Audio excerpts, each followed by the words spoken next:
John, Yes, you drive a cab? I do. I mean, the first thing I noticed was how well you were dressed. Do you mind me saying that? Thank you. Thank you. I actually own a taxi. I own a Top Scott taxi, the wheelchair accessible.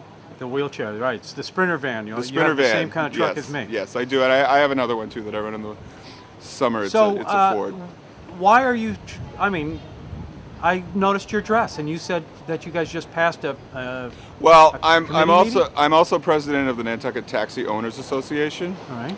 And within the association, we have a 7-owner committee, and we meet once a month. And one of the incentive programs that I wanted to introduce was that we would have like a driver of the month contest, okay, where we encourage the drivers to dress well, keep their cars clean. The other rules would be no violations and no chargeable citations or valid complaints. And then what we would do is the owners that are members of the association may nominate whomever they like, as long as the driver is a member of the association. And once a month, the committee would elect this person as the driver of the month. Right now, we're thinking we'd have a $50 cash award and maybe a gift certificate for, say, $50 or so to a local business. That's great. And I'd also like to send in a notice to maybe the police department of recognition for that driver and for that company. And I just think it's a positive way to, maybe improve the image of the taxis and the vehicles, and I think it would be good for the community. It's a great idea, and you know what? You can always have his or her photograph, and put it on Channel 17. We'd love Hey, to have that it would on work there. too. Wouldn't that? Yeah, whatever we can do to get the word out that, we care about our businesses. Sure. And we feel we provide a valuable service to the people that come here and the island residents. And just want to kick it up a little bit. And now, as far as the only thing I remember lately was the issue of putting meters in the cabs.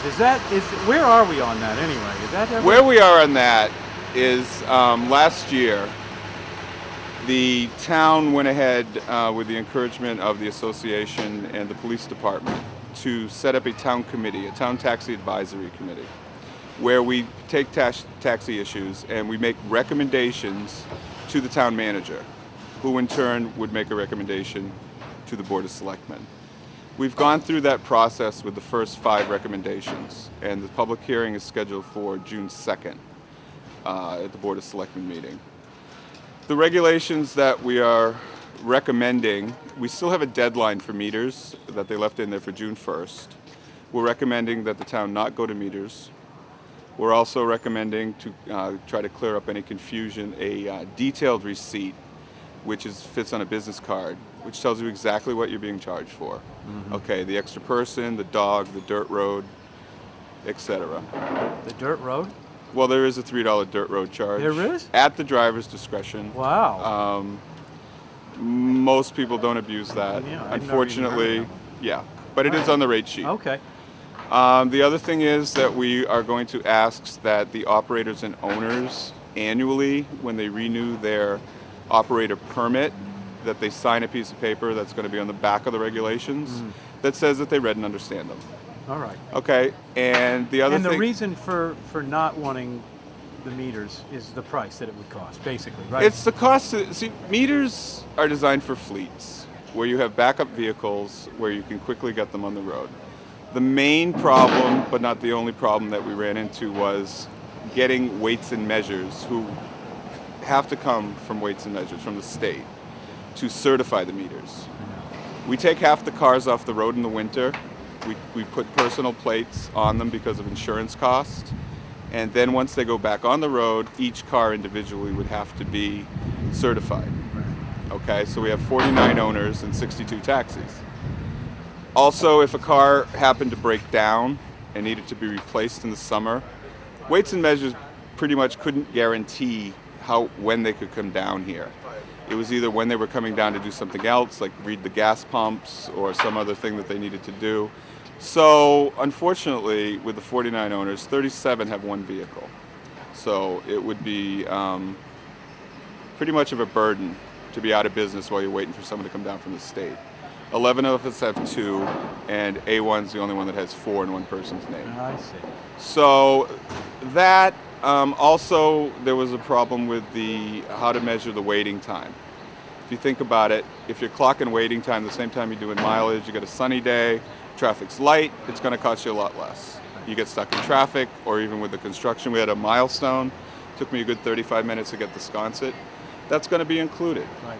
But the main thing is, the way that we do business out here, it's not just driving down the road, someone flags you, you get in the car, you start the meter, and you go. We have families that are here for 2 weeks. They're loading all the stuff, they're collecting the kids, they're locking the door, they're setting the alarm. Okay, the meter's running, all right? You got someone coming off the boat, all right? They go up to the first cab. Can I take your cab? Yes, the meter starts. Well, I gotta wait for the luggage cart. And that's the last thing to come off the boat. So you're charging waiting time. Myself, I deal a lot, a good percentage of my business is with the elderly and disabled. And I've got some people, I go in their house, put their coat on, make sure they're all set. It takes 15 minutes to get out of the house. And rather than getting their senior rate, $4, who knows what it would be. So as far as, inconsistencies, we can't afford backup vehicles.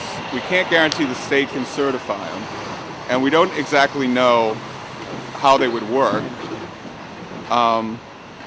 We talked about it in the Taxi Advisory Committee, and we made a recommendation to Libby that we have a meter pilot program, where that was the town funds it, installs the meters, removes them when we don't need them. 3 owners would volunteer, and we run it for a year to see the difference. We asked for funding, and unfortunately this year there's a shortage on funding, so it's nobody's fault. Got it. But we were willing to do that, and since that's not going to happen, which was the same thing the Taxi Association proposed at the beginning, but unfortunately that got shot down because it would take too long. But this has gone on for at least 4 years since I've been around, and I found data when I was looking up meters that this has gone back to at least 1989, where people started figuring out how to program the meters. But anyway, so with the Taxi Advisory Committee, and to handle the issues, we're on the town website. Yep. You can punch it right on the homepage, go to boards and committees, go Taxi Advisory Committee. You can contact any member by clicking on their name, and we also streamlined the complaint comment process. All right, well that's good. You can go right on the homepage. Oh, well that's good to know. And the email goes directly to the police department. Awesome. But just remember... What is that? Is that up now? It's up now. It's been up for 6 months. What is the name of the website? It's Nantucket. Yeah. -ma.gov. It's the, and then the homepage of the town website. Okay. On the front page it says taxi comments and complaints. Click on there, it goes right to the. But quick question before I sure. gotta go. What are the chances of you winning that award? I think I'm out of the contest because then people might think it's rigged. Rigged, but because you always look so good though. I try.